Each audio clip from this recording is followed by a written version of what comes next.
están ocurriendo. Con la ayuda de Dios siempre, para que entre todos construyamos una sociedad mejor, incluyente, en la que todos podamos convivir. Doy primero gracias a Dios porque ya ustedes ven, nos estamos reintegrando al programa de forma presencial, en vivo. Eso quiere decir que las oraciones, los clamores, las vibras coincidentes, las energías positivas que se le enviaron a Dios para que yo haya podido recuperar esta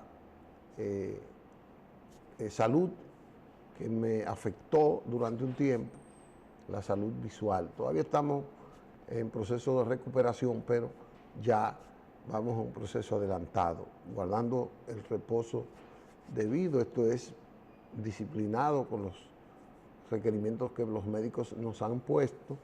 Estamos aquí. Así es que gracias a todos, gracias, repito, a nuestro Señor, que nos puso siempre en su gloria, nos puso siempre en su camino, para nosotros poder recuperar este malestar que nos había ocasionado. Estamos aquí con ustedes, iniciando una semana que espero que sea muy positiva, que espero que sea una semana de alto beneficio para todos, individual o colectivo.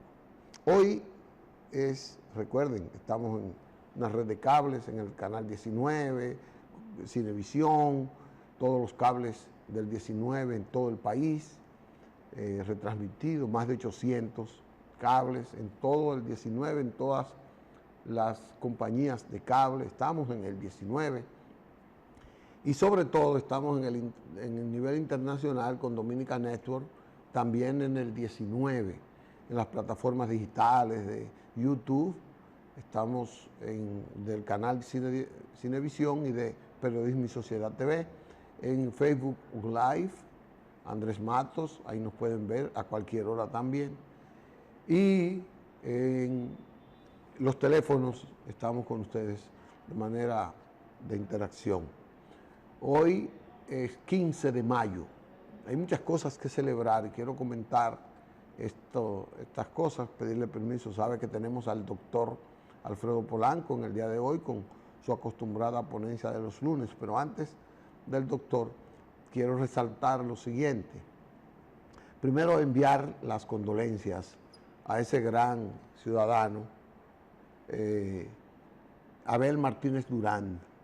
Abel Martínez Durán, candidato presidencial por el Partido de la Liberación Dominicana, pues vio partir a el ser que seguro es el que él más quería y el que él más quiere, porque todo hijo quiere más a su madre que a cualquier cosa. Abel vio partir a su madre y quiero enviarle las condolencias. Solo pedirle que todo el ejemplo que ella le dio, todo lo que fue su vida, siga en él fortaleciéndolo para él continuar este camino productivo, este camino fructífero, este camino de crecimiento que él ha tenido desde que asumió la vida pública y la privada. Abel es un hombre exitoso y lo demuestra que hoy es candidato presidencial de uno de los partidos más grandes del país, joven. Ha sido presidente de la Cámara de Diputados, alcalde, fiscal, y es un ciudadano accesible. Y yo creo que él es un hombre exitoso y tiene mucho que ver con esta disciplina que lleva, que viene de esos brazos, ese clamor que su madre le dio. Se pierde físicamente, pero espiritualmente hay que seguirlas, hay que mantenerlas con uno, hay que mantenerlas vivas. No es de que el que se muere se murió. Las madres siempre van a vivir en el ejemplo de cada día, en el ejemplo que nos dieron, en el ejemplo en lo que ellas perseguían, el progreso de sus hijos, los estudios, un buen trabajo, un buen comportamiento, una vida ejemplar. Eso es lo que la madre quiere de cada uno de nosotros. Y eso tenemos que llevarlo hacia adelante, porque con eso la honramos. No importa que haya partido, es doloroso que parta una madre del lado de uno. Hoy también es el Día Internacional de la Familia.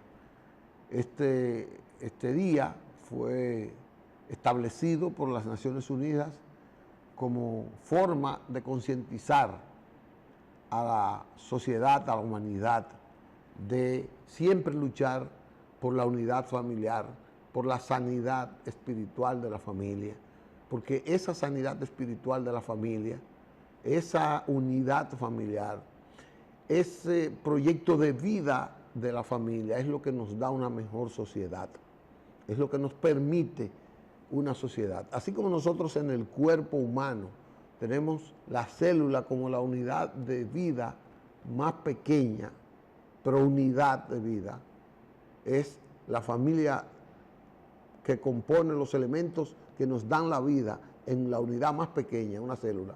Asimismo es la familia para la sociedad, una célula. La célula de la sociedad es la familia. Y cuando una célula se dispara por el mal, pues eso hace que muchas familias, que el cuerpo mismo uno sufra. Cuando ocurre el cáncer es porque una célula ha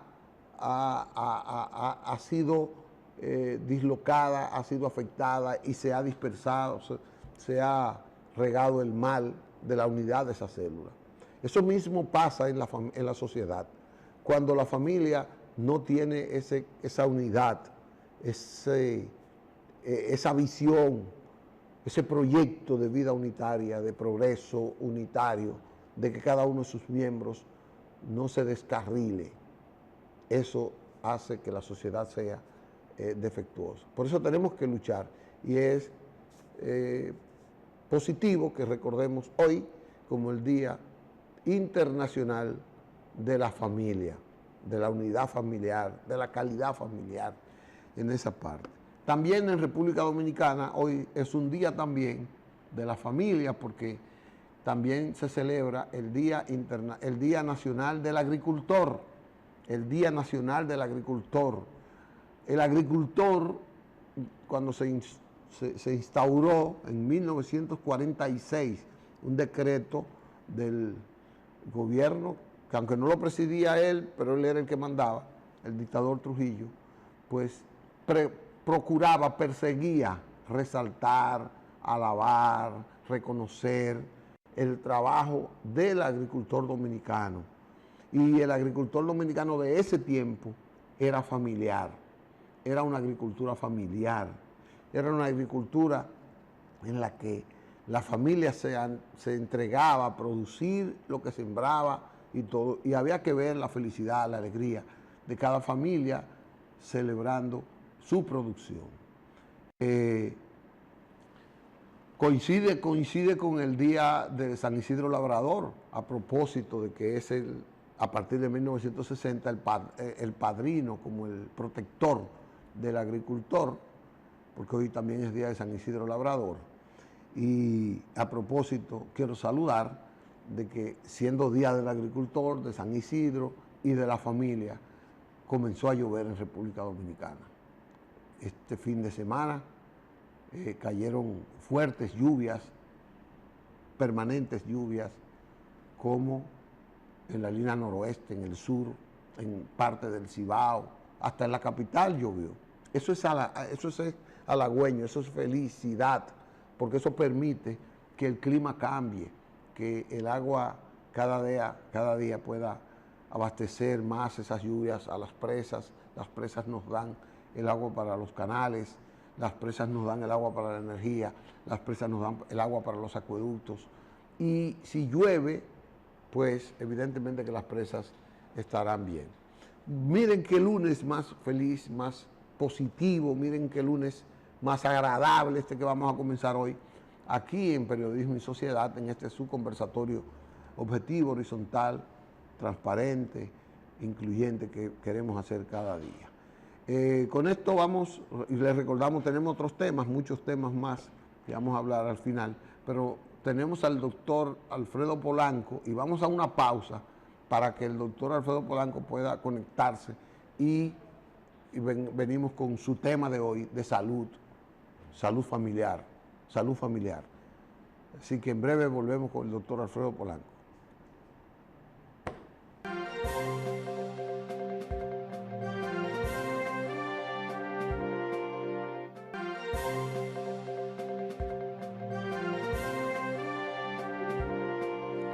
Bien, regresamos con ustedes en la parte ya de el doctor Alfredo Polanco, a quien le damos la bienvenida para que se explaye, como siempre, con sus conocimientos, con su medicina popular, con su tema de hoy, Día de la Familia. Doctor, buenos días.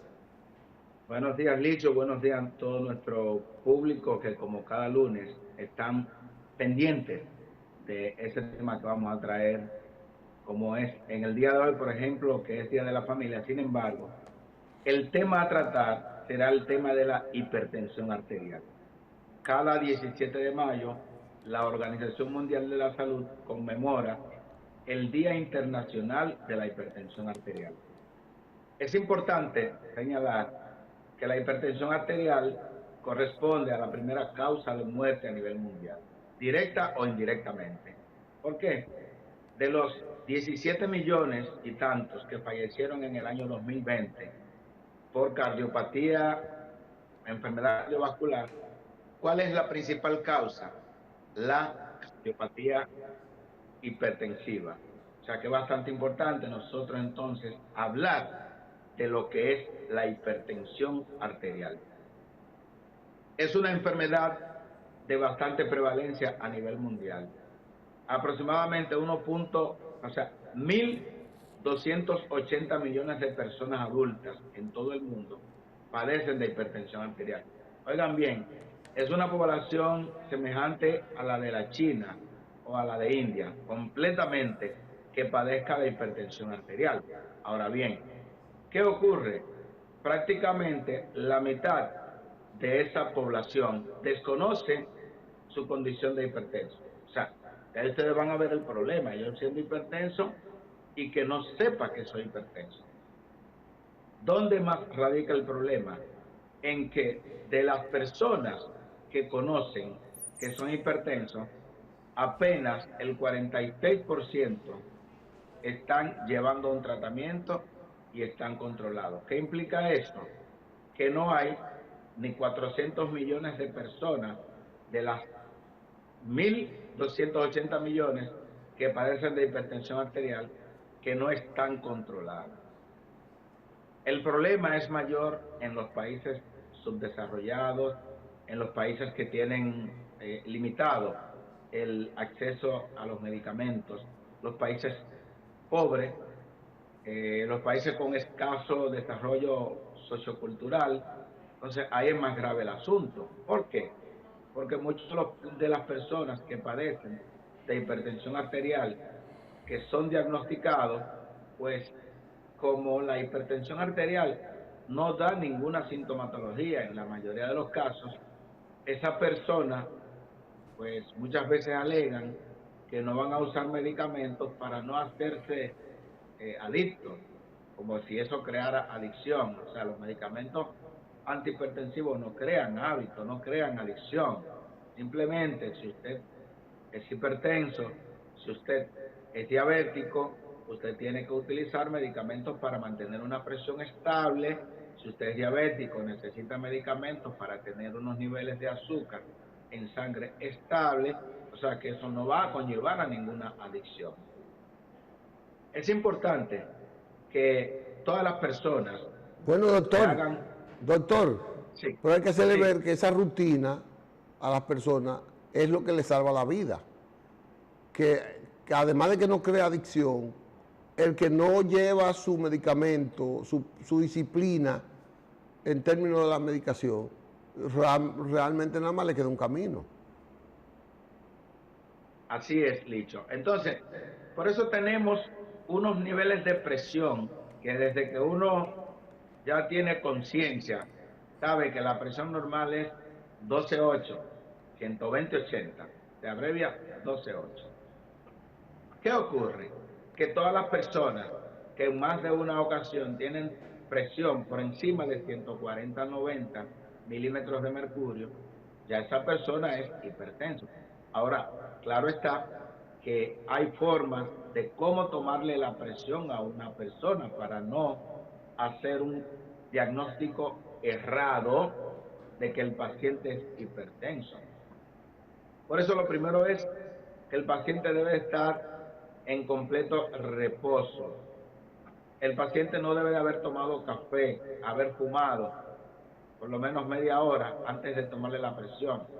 Ya el paciente tiene que estar en confianza con ese médico, dialogando, no desde que el paciente entró al consultorio, tomarle la presión, porque con frecuencia tenemos lo que es el síndrome de la bata blanca, que es la impresión que este paciente siente en el primer contacto con ese médico. Y eso podría conllevar a que haya un aumento ligero de la presión. Una vez se haya descartado el hecho de que el paciente tenga hipertensión de bata blanca, que por eso hay lo que se llama también el MAPA, que es el monitoreo ambulatorio de presión arterial, o el AMPA, que es el automonitoreo, o sea, cuando usted se toma la presión en su casa y usted tiene la presión siempre alta, pues ya usted es hipertenso.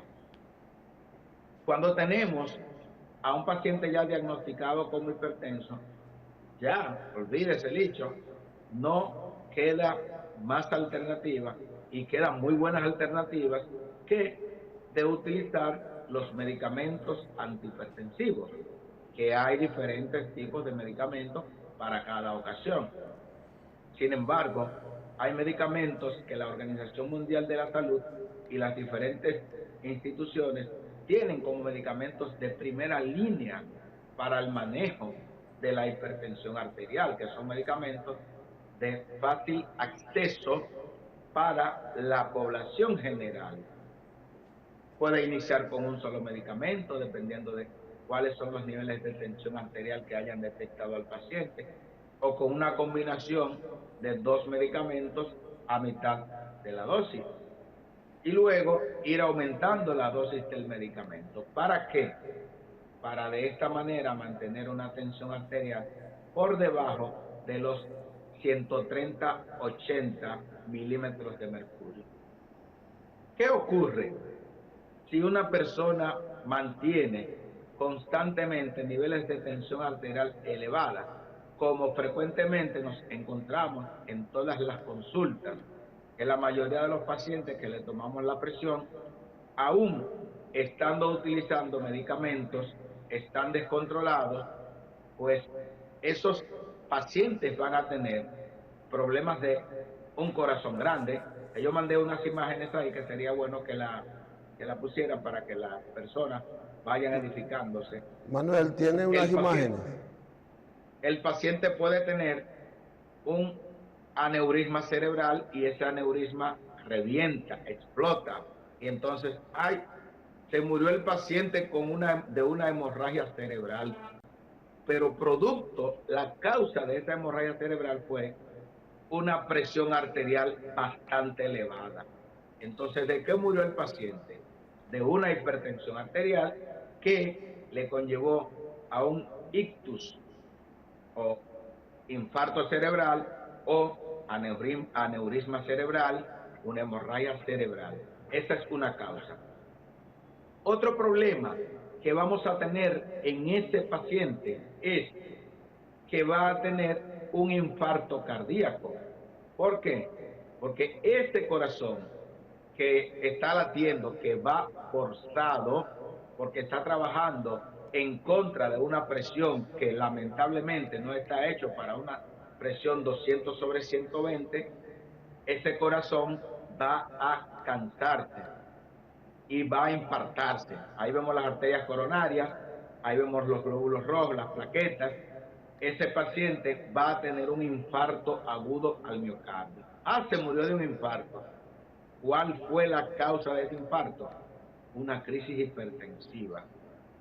O que ese paciente, producto de tener esa presión constantemente elevada, este corazón se canse y el paciente tenga insuficiencia cardíaca congestiva y lo lleven con un edema agudo de pulmón, que cuando llaman al 911, pues no da tiempo. Entonces, el problema cardiovascular es la principal causa de muerte. Se van a afectar las arterias coronarias, se van a endurecer las coronarias y ahí va a venir el infarto agudo al miocardio. Vamos a tener diferentes complicaciones crónicas como son una insuficiencia renal crónica. Entonces vamos a decir, el paciente murió de insuficiencia renal crónica. ¿Pero qué lo conllevó a la insuficiencia renal crónica? La hipertensión arterial. De manera que nosotros vamos a tener una serie de complicaciones, de consecuencias secundarias a esa hipertensión arterial. Ahora, ¿dónde radica el problema? En que la mayoría de los pacientes pueden permanecer hipertensos durante 1 año, 5 años, 10 años y todavía el paciente no presentar ninguna manifestación clínica. Entonces ya cuando el paciente acude al médico porque se siente cansado, se siente sofocado, tiene una anemia, entonces ya ese paciente ha tenido otras complicaciones secundarias a la hipertensión arterial, como por ejemplo la semana pasada, hace 2 semanas, me encontré yo con un paciente con 40 años apenas y ya el paciente tiene una insuficiencia renal crónica secundaria a una hipertensión arterial. Cuando yo le pregunto, ¿te habían dicho anteriormente que era hipertenso? Sí, hace 5 años. ¿Y usaste medicamentos? No. ¿Por qué? Porque no me sentía nada. Entonces, aquí está para los médicos. Nosotros debemos de tomarnos ese tiempo y conversar con el paciente y decirle, explicarle sobre las consecuencias, sobre las implicaciones a que conlleva el hecho de que un paciente tenga constantemente la tensión arterial alta. El manejo de la hipertensión arterial no es un manejo exclusivo para el cardiólogo. Cualquier médico, ojo, que conozca las directrices de manejo de hipertensión arterial puede tratarla. Ahora, usted tiene que derivar, lógicamente, a ese paciente a su cardiólogo o a su nefrólogo. Pero de primera intención, cuando usted se encuentra con un paciente con la presión 200/100, usted no tiene que perder tiempo, usted tiene que ponerle tratamiento a ese paciente. Y ojo con los pacientes, déjame decir algo bastante importante sobre el paciente con hipertensión arterial. Ese paciente que hoy diagnosticamos como hipertenso y que hoy le pusimos un tratamiento, ese paciente necesita una reevaluación alrededor de las 4 semanas después del tratamiento. ¿Por qué? Porque tenemos que saber si ese paciente está siendo controlado. Y ese paciente que ya nosotros tenemos bajo control es un paciente que debe de tener un chequeo periódico, es decir, un chequeo cada 3 a 6 meses. Ahora, ¿qué ocurre? Que a los pacientes le ponemos el tratamiento para la presión y ese paciente tarda años comprando la misma receta. Inclusive ustedes ven por eso, porque por ejemplo un seguro médico le puede despachar una receta hasta 3 veces cuando usted lo pone de uso continuo. Es precisamente porque ese paciente va a necesitar una revisión periódica, no es para hacerle la maldad, no es para que vayan al médico, es que ese paciente requiere una reevaluación porque es posible que ese paciente mantenga la tensión arterial ligeramente elevada. Está un poquito controlada, pero no tiene la presión, el objetivo.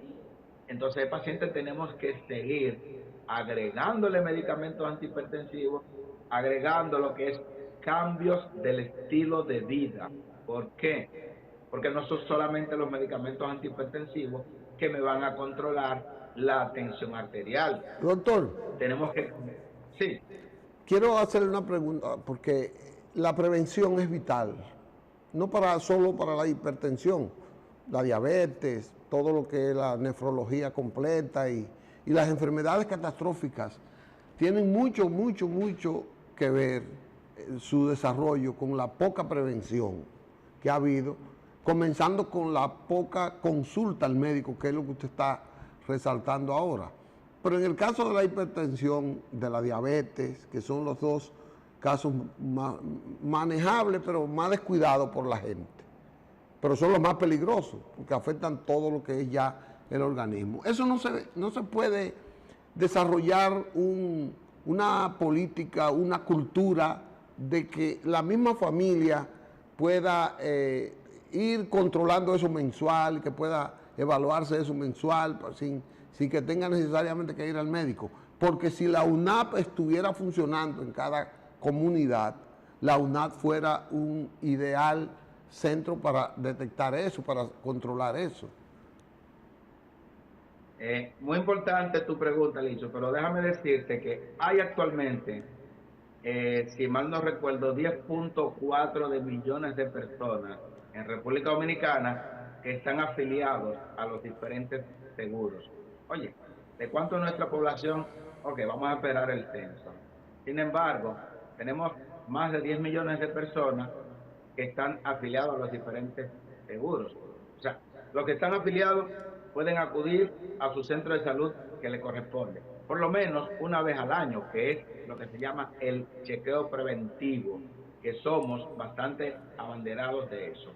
Un chequeo preventivo una vez al año, donde usted se va a hacer un screening completo, le van a hacer sus análisis pertinentes, tensión arterial, frecuencia cardíaca, etcétera. Si todo está bien, usted no tiene que ir, a menos que se le presente alguna eventualidad antes del año, ¿ok? Ese paciente que no está afiliado a nada, pues puede ir a los centros de salud pública, usted puede ir a una, ¿cómo le llaman? Una botica, una clínica rural, usted puede ir y chequearse la presión, hacerse un chequeo, y yo estoy seguro que ese médico primario, que ese médico pasante, ese médico cual que sea, le va a tomar su presión a usted. Ahora, lo que yo no concibo, Licho, es que usted vaya al médico y ese médico no le tome la presión. Yo le digo a mis pacientes, si usted fue al médico y no le toma la presión, es como si usted no haya ido. Hay que tomar la presión a todos los pacientes. Todos los médicos tienen que tomarle la presión. El médico que me evalúa a mí y no tiene un estetoscopio enganchado, lamentablemente, aunque sea cirujano, sea lo que sea, tiene que tomarle la presión. Eso es lo ideal. Entonces, ya de ahí, si se le detecta hipertensión, el médico, todos los médicos hicimos primero medicina general, aunque seamos el super especialista.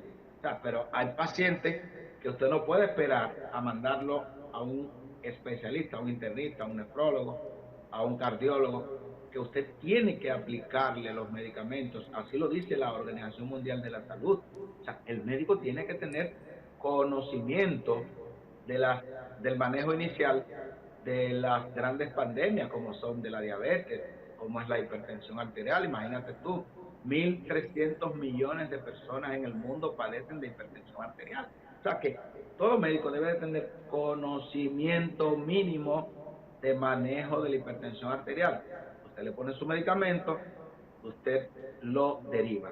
Con respecto a la prevención, Licho, hay factores genéticos bastante importantes, factores ambientales. Por ejemplo, de mi familia, ¿cuántos hermanos somos? 7 hermanos, los 7 ya somos hipertensos, un factor importante genético. Sin embargo, ¿cuál es la ventaja que existe, que tenemos? Que hay medicamentos para la hipertensión. Yo tengo 16 años tomando medicamentos, no me da vergüenza decirlo. O sea, Usted, 16 años y me hacen un ecocardiograma, Licho, cuando me lo he hecho, cuando me toca, y tengo mi corazón completamente tamaño normal. O sea, no hay ningún dato que diga que tengo aumento del tamaño del corazón, no hay ningún dato que haya habido problemas pulmonares. ¿Por qué? Porque todo el tiempo usted me toma la presión y la tengo 120/80. ¿Por qué? Porque me tomo mi medicamento para la presión al pie de la letra. Si voy a preparar una maleta lo primero que hago es buscar los medicamentos antihipertensivos y luego continúo preparando el viaje. O sea, primero están los medicamentos. ¿Por qué? Por ejemplo, la expectativa de vida en el siglo XVIII, siglo XIX, por ejemplo, era más corta. ¿De qué morían las personas? Morían más de complicaciones de la presión, de infecciones, etcétera. Pero si nosotros tenemos antibióticos para el manejo de las infecciones, si tenemos insulina y antidiabéticos orales para el manejo de la diabetes, si tenemos medicamentos para el manejo de la presión, ¿por qué, yo te pregunto, no utilizarlos? ¿Por qué decir, no, yo solamente lo utilizo cuando me acuerdo? Ese es el error. Entonces, por eso tenemos muchos pacientes que hacen lo que se llama hipertensión de rebote. Se toman el medicamento 5 días, duran 5 días sin usarlo y entonces van a tener una hipertensión de rebote, una presión más alta cuando sueltan el medicamento que como la tenían. Entonces es bastante importante, amigos televidentes, que nosotros nos llevemos de las recomendaciones del facultativo. Y el médico no le va a decir a usted que le indicó una cajita de medicamentos por 30 días o por 3 meses. No, no, no, no, no. Usted ve que cuando yo le indico un medicamento de la presión a un paciente, vamos a una revisión dentro de un mes. Eso no significa que yo te voy a quitar el medicamento, porque se supone que si yo te indiqué el medicamento, la amlodipina, el enalapril, el iversartán, y que tienes la presión ahora 120/80, oh, el doctor me va a quitar el medicamento porque tengo la presión en 120/80. No, yo le digo felicidades, qué bien, tienes tu presión controlada, debes de continuar con este medicamento. Doctor, ¿y por qué tiempo? Yo le pregunto, ¿cuántos años tiene usted comiendo? Usted tiene 35 años, desayuno, comida y cena, y por eso no se ha muerto. Asimismo, agréguele a esa desayuno, comida y cena ese medicamento que ahora usted va a utilizar para el manejo de la hipertensión arterial o para el manejo de la diabetes. ¿Para qué? Para evitar complicaciones, porque si usted hoy tiene 35 años siendo hipertenso y no usa medicamentos, pues posiblemente usted no llegue a los 45 años. O posiblemente usted no va a durar 10 años con vida desde que se le diagnosticó la hipertensión arterial. Entonces, por eso es importantísimo que también nosotros los médicos seamos un poquito más claros con el paciente. A veces hay pacientes que le comentan a otros y a otros médicos que somos un poquito drásticos, pero es que si usted no le explica al paciente la realidad de la situación, quizás el paciente no piensa, no toma en cuenta la gravedad del asunto, la gravedad que es ser hipertenso y no usar medicamentos, la gravedad que implica ser diabético y no usar medicamentos. Yo prefiero que abandonen mi consulta, que me tilden de drástico y que después otro médico le diga, no, mira, el doctor tiene razón, el doctor Polanco tiene razón. Si usted no se toma esos medicamentos, usted va a tener un infarto, va a tener una trombosis cerebral, va a tener una insuficiencia cardíaca, va a tener una insuficiencia renal, va a tener un edema agudo de pulmón. Entonces, es importante que nosotros como médicos seamos lo suficientemente claros y saber que cualquier médico, no importa que sea no estoy denigrando a nadie, un médico general, un médico familiar, un médico internista, un médico, todos tenemos la debida capacitación para el manejo de la hipertensión arterial. Y es que, señores, o sea, si usted se da cuenta, de cada 3 hombres adultos mayores de 30 años, 1 es hipertenso. Entonces, como dijimos ahorita, la mitad de los pacientes hipertensos no saben que son hipertensos. Los que saben que son hipertensos, el 46% no están controlados. Entonces, es una entidad clínica que nos compete a todos. O sea, usted es médico, usted tiene que manejar o saber manejar hipertensión arterial. Si tiene alguna pregunta, Licho. Le corresponde, tengo entendido, siempre tener presente a los estados, las políticas públicas de salud, tiene que priorizar eso, porque lo que usted está diciendo es que el 90% de las personas no conocen que son hipertensos o no han visto nunca el examen de la hipertensión. Una parte importante, porque usted dice que solo el 40% de los que saben son los que llevan el tratamiento, pero es quizá el 40% de la población que lleva. Si usted tiene que reducir eso a menos del 20% de la población mundial que quizás sea hipertenso y no lo sabe, en esa parte, la otra parte. Sí, precisamente, Licho y amigos televidentes, por eso es que se utiliza estos días tan importantes que siempre nosotros traemos a colación, Día Internacional de la Hipertensión Arterial. Precisamente la Organización Mundial de la Salud quiere hacer un llamado a los gobiernos, a los estados, para ver si se crean verdaderas políticas de salud, políticas de prevención. Por ejemplo, el miércoles 17 de mayo, pasado mañana, deberían de estar haciéndose campañas de toma de tensión arterial en las diferentes plazas de la República Dominicana. Deberían de haber promoción de lo que es la hipertensión arterial en todos los medios de comunicación. ¿Para qué? Para muchas personas van a acordarse de que, oh, pero yo tengo 40 años y todavía nunca he ido al médico a chequearme la presión, como ocurre con muchas personas. Entonces usted debe de empezar, o sea, no esperar que alguna institución lo llame. Usted tiene una clínica cerca, vaya, tómese la presión. Si usted es hipertenso y le indicaron un tratamiento, use ese tratamiento. ¿Por qué? Porque va a tener la protección, posiblemente usted no pierda una vida de forma prematura. La causa número 1 de muerte prematura a nivel mundial es la cardiopatía isquémica y o sea, los problemas cardiovasculares. Y los problemas cardiovasculares, quienes los inician es la hipertensión arterial. O sea que vamos a hacer un llamado a nuestra población dominicana, a la población que nos ve desde más allá de la frontera, para que acudan por lo menos una vez al año a un chequeo de rutina, a chequearse lo que es la tensión arterial. Y se le hicieron el diagnóstico de hipertensión, señores, miren lo feliz que yo vivo. Yo soy hipertenso, señores, y vivo feliz. ¿Por qué? Porque yo antes era migrañoso, muy migrañoso. Después que soy hipertenso, el medicamento que utilizo para la hipertensión arterial es un medicamento que también cura la migraña. Y tengo 16 años que no soy migrañoso. O sea que calcule usted cuántas tabletas, 16 multiplicado por 365 días, miren la cantidad de pastillas de la presión que yo me he tomado y no tengo hábito, ni tolerancia, ni adicción. Simplemente me tomo mis medicamentos todos los días a la hora que me toca, en horas de la mañana. Bueno, doctor, gracias por esta nueva enseñanza que nos ha influido, que nos ha impactado, y siempre que la familia está esperándonos para que le orientemos sobre esta política de atención personal, familiar, que nos ayuda a mejorar la sociedad. Gracias, doctor, por sus cátedras.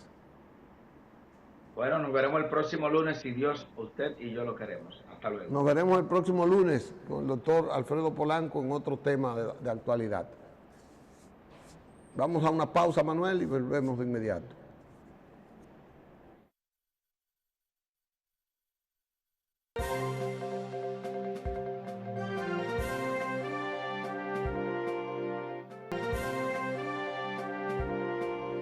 Bien, regresamos con ustedes en esta ya última parte del programa de hoy. Quiero tomar este tiempo para comentar, resaltar algo que ocurrió ayer. Manuel nos va a poner unas fotos de una carretera, la carretera de Chirino. Chirino es una comunidad de Monteplata. Mire cómo está esa carretera. Esa carretera tenía más de 20 años en condiciones desastrosas como esa. No había forma que ningún gobierno, todos los años hacían 15 y 20 protestas los comunitarios y nadie le hacía caso. Se habituó tanto que la gente no creía que esa gente podía ser diferente.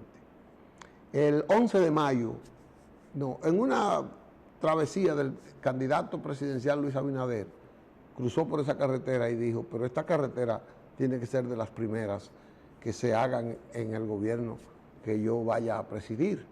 Y así pasó. El 11 de mayo del 2022, a las 9 de la noche, un horario inusual, bajo un torrencial aguacero, en una visita que hiciera el presidente con su comitiva oficial, con varios ministros, entre ellos el ministro de Obras Públicas de Línea Ascensión, fue a Chirino a dar el primer palazo para la construcción de esa carretera. Se inició esa noche y se archivaron como 10 o 12 vehículos, porque era tan catastrófica la carretera que no se podía transitar por ahí. Y era cierto, ahí se aposenta una pobreza que tenía que llamar la atención de cualquier gobierno sensato, sensible que pudiera ser. Bueno, pues el presidente dio la orden que en un año había que terminar esa carretera.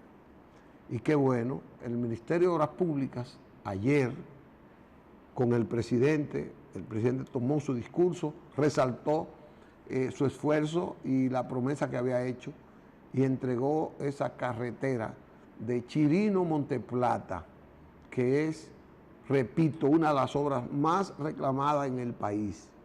Una zona sumamente productiva, pero que acusa una pobreza extraordinaria, porque no tenía camino, no tenía por dónde sacar su producción. La gente de ahí tenía que salir a pie. Vamos a poner lo que dijo el presidente, Manuel. Y yo reto, no en 2 años y 9 meses, que algún gobierno diga si había trabajado más en Monteplata en términos viales, que nos diga si había trabajado más en Monteplata. Que lo presente.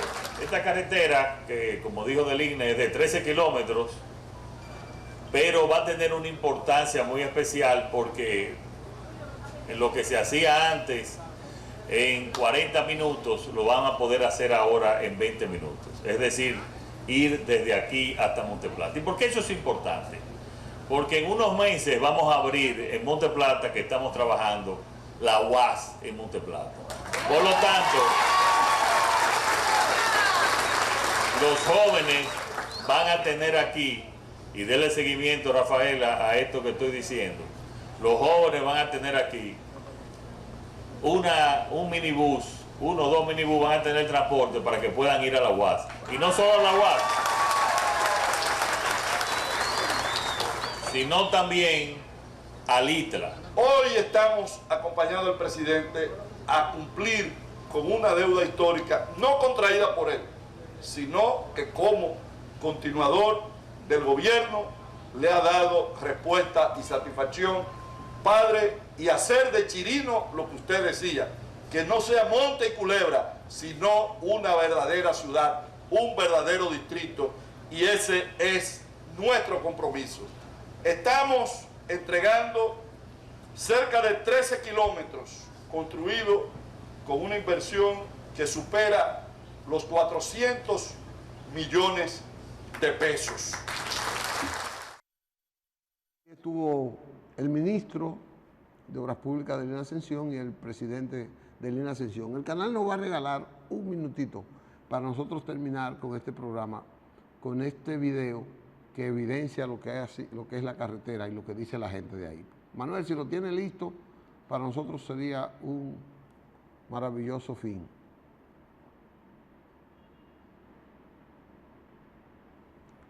Ponle audio. Porque en realidad esto era algo que se estaba buscando hace mucho tiempo, muchos años, y no se había logrado.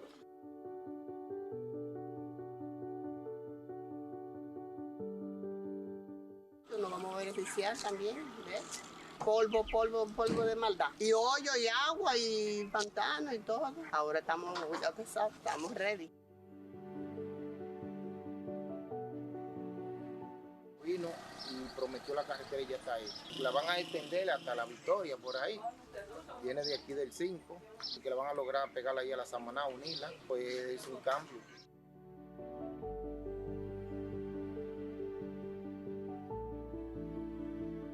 Bueno, es un cambio del cielo a la tierra. Antes era mucho polvo, mucho lodo, había muchas afecciones gripales. Es una oportunidad para el Distrito Municipal de Chirino y sus autoridades, gracias a la gestión del presidente, que es un hombre que está trabajando por el pueblo y para el pueblo.